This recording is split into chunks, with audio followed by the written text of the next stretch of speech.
1845, by the cold New England sea, a young lad, just 13 years, must choose what he will be. Should he work on land or on the sea? Oh, what should he do? Should he leave home and go to roam the ocean blue?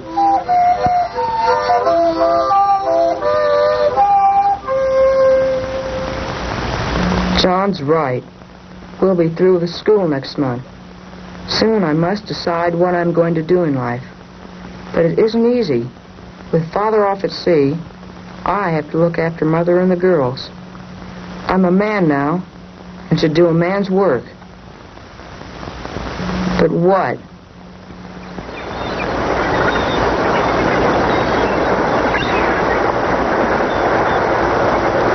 Hi, Chris. Come here. Ahoy, Jamie.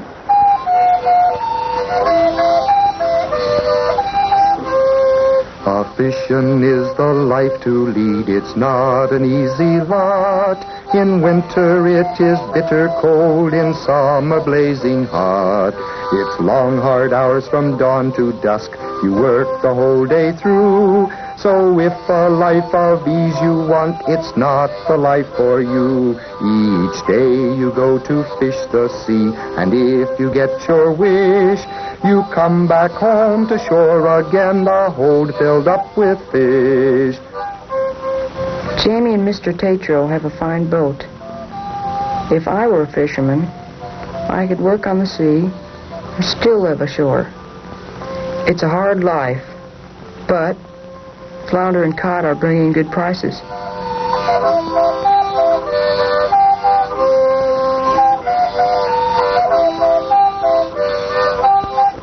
Good catch? Hi, lad. They're running thick today. How did you ever learn to cut up fish like that, Mr. Tatro? The way I learned all I know about fishing, lad, by watching the older men and by trying it myself. Mostly by hard work. Say, speaking of work, don't you have an after-school job running errands at the counting house? Oh, I forgot. In every town along the coast where merchants have to trade, a counting house is needed for the money to be paid. For the counting house is like a bank to every man and sailor. You can sell your fish, a cargo buy, or ship out on a whaler. Your share will be... Oh, Chris, will you take this man down to the chandler's shop as soon as I'm through talking with him? Yes, sir. Yes, now, let's see. Mr. Spicer is a busy man. He signs on the sailors, raises money to fit out the ships, insures the cargo for the merchants and owners, helps them sell the cargo, and even books passage on the clipper ships going all over the world. Then, too, the town elected him to the Board of Selectmen. That's an important job, deciding what the town needs. First thing I'd do would be build a bigger schoolhouse, but then you'd have to raise taxes to pay for it. I guess to be a selectman, you have to know all about business. Mr. Spicer certainly does. His counting house is the center of business for the whole town.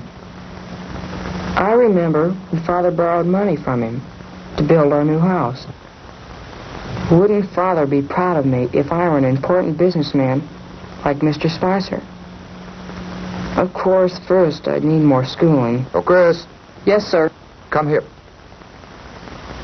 Here's a cent. Now take this man down to the chandler's shop to be outfitted. Yes, sir. Thank you, sir. Yes. Good luck.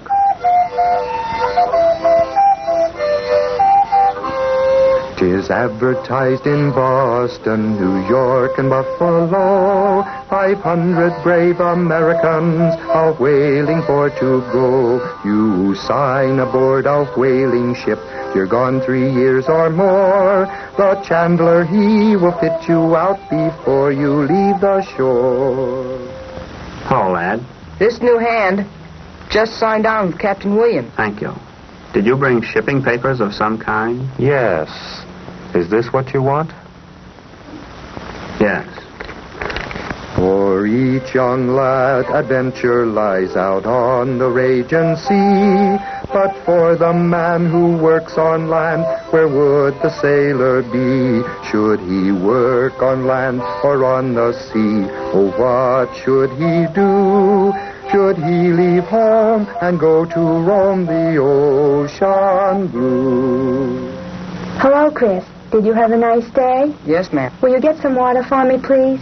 Yes, ma'am. Oh, and get some wood for the fire, too.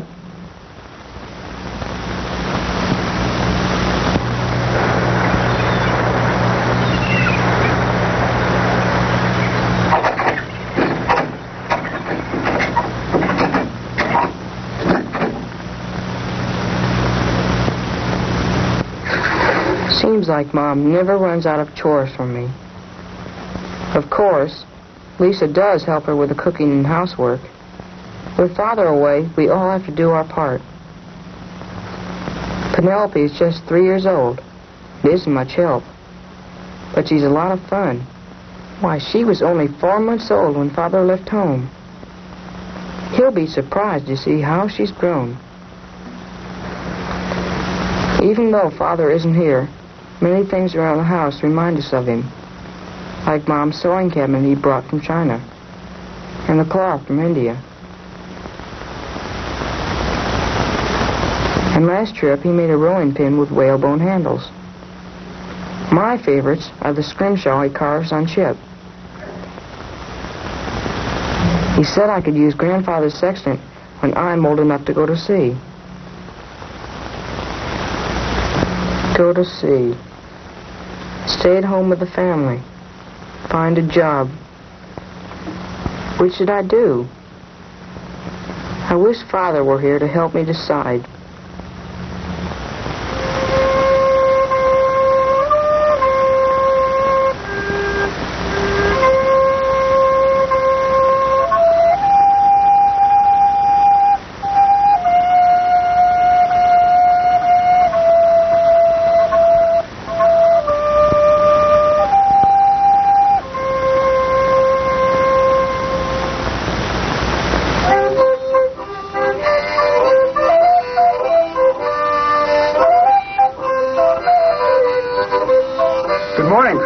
Morning, Matt. How's navigation school? Fine. What are you studying? Right now, we're studying mathematics. What kind of ship do you want when you get out of school? A trader, I suppose. Are you going to be the first mate? Well, not right away. You remember Bruce Blaine. He finished navigation school last year. He's working on a coastal schooner running between here and the West Indies. When his vessel gets to a port, he helps the merchants check off the cargo. Everything that's bought or sold is listed on his manifest. In New England, we buy molasses and sugar from the West Indies and cotton from the southern states. In return, we sell our lumber and whale oil. You have a lot of responsibility, but you do get to travel, sometimes even to Europe. The Indians told my great-grandfather there'd been sea serpents 100 feet long off Cape Ann. Hello, Captain Gates. Oh, Chris. Morning. Matthew. Hi, Chris. How you been? Fine. So you don't believe in sea serpents? I don't think so. Well, maybe not. But there's some mighty big critters in the sea. Once we killed a sperm whale 120 feet long. 120? Whoa-wee! That's a big heap of blubber. Tell us about it. Let me see. For 7 or 8 months, we'd been in the South Atlantic chasing whale. The Charles W. Morgan was under full sail. It was a good day and a fair breeze. I'd been on lookout most of my watch when off the starboard bow I spotted a school of sperm whale. Close!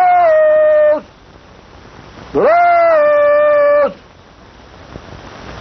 Close! I slid down the backstay and I joined the boat crew.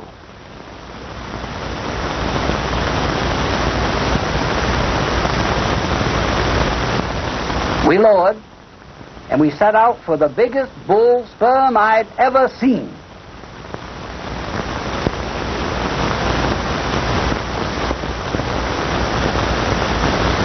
We rode like fury for half an hour before we got up to him.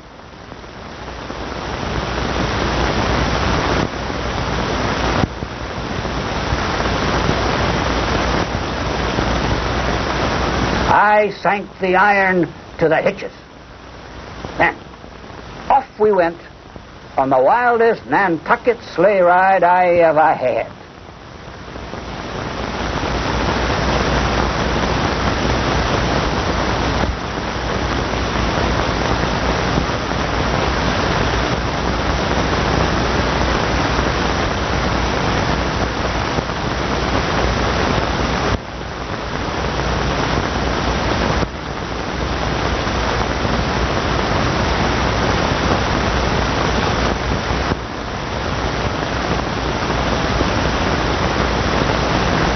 He told us clean out of sight of the ship. We thought we'd have to cut the line when he started to lobtail, and we knew he had tired. I took up the steering oar. The first mate came forward to lance the whale. As we came up to him again, he turned and charged the boat.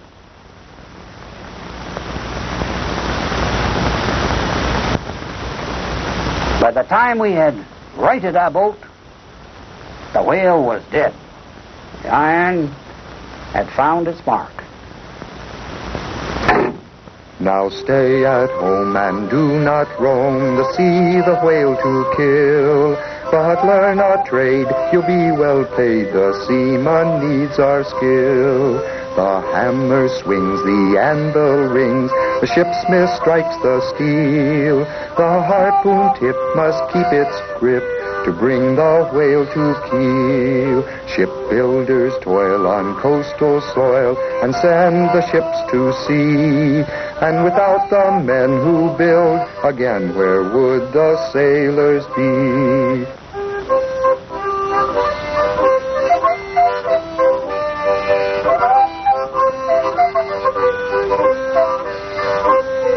Here on the land there's many a hand to support the men at sea. And if you're good at shaping wood, a carver you could be. It has been said a figurehead that goes on a whaler's bow blesses each trip of the whaling ship, good luck it does endow. No ship about could do without the man who sews her sails. The canvas long with stitches strong must brave the stormy gales. Then to the mast the sails held fast by rigging strongly made, with rope and twine and running line, it is a rigger's trade. Now stay at home, do not roam the sea, the whale to kill, but learn our trade, you'll be well paid, the seaman needs your skill. There are plenty of jobs I could do ashore, but if I go to sea, I might be a captain someday.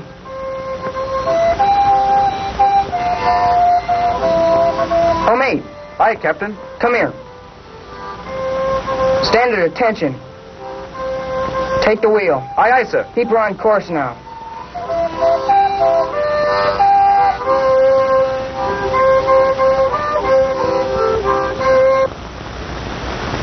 That's Father's ship. She's coming in. I'll tell the captain's wife and get the prize.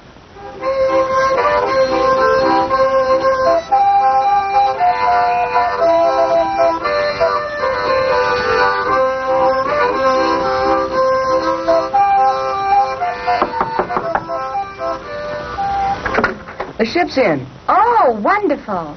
I saw it from the rigger's loft. Come in, come in. Now you wait here just 1 minute. Captain Norton's ship is back. What luck, being the first to see it. Here's your $1 reward. Thank you. Bye.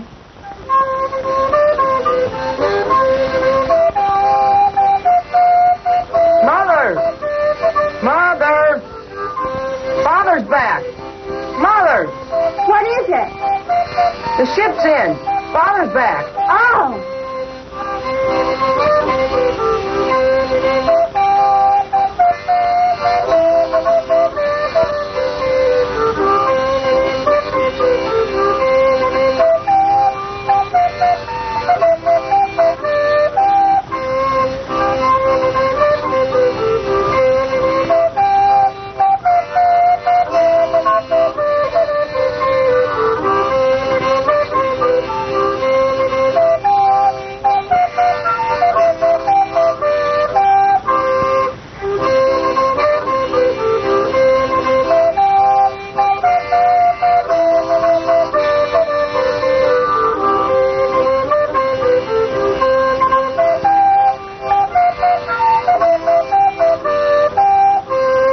And now your father's home, my lad, your choice it can be made.